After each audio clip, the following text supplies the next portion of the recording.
What do you get when you cross a schoolteacher, a pirate, and a kidnapping plot against a sitting governor? You get Anne Carson, Philadelphia's scandalous sweetheart of the early 1800s.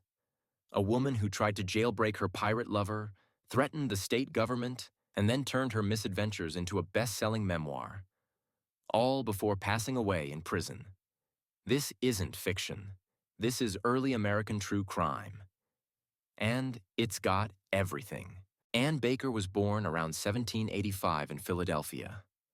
A respectable girl from a respectable family, she even became a school teacher.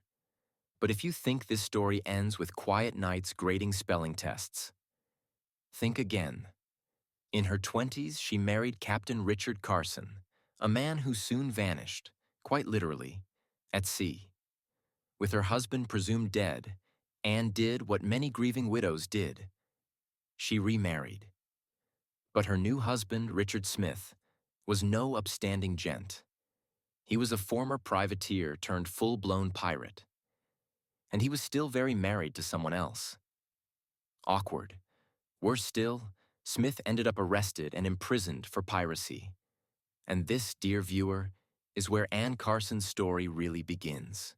In 1816, Anne Carson decided she'd had enough of the legal system. Smith was rotting in jail, and the governor wouldn't pardon him. So Anne, now in full Bonnie and Clyde mode, hatched a wild plan.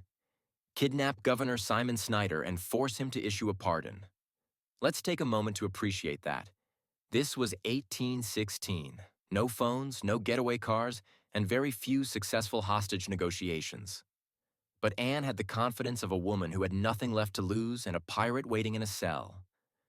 Unfortunately for her, the plan fell apart before it even got off the ground. Authorities caught wind of it and arrested her. This wasn't her first time behind bars, and it wouldn't be her last. Anne Carson became a media sensation. Newspapers painted her as everything from a scheming villainess to a tragic anti-hero. But she leaned into it. While locked up in Moyamensing prison, she dictated her life story to a fellow inmate. It was published in 1822 as The Memoirs of the Celebrated and Beautiful Mrs. Anne Carson Yes. She gave herself that title. The memoirs were part confession, part justification, and part 19th century reality TV. She wrote about heartbreak, corruption, the law, and the way society loved to hate a woman who played by her own rules. But prison wasn't kind to Anne. In 1824, she passed away behind bars of typhoid fever, broke, infamous, and still unapologetic. Anne Carson may not be a household name today, but in her time, she was a legend. She blurred the lines between victim and villain, criminal and celebrity, romantic and rebel.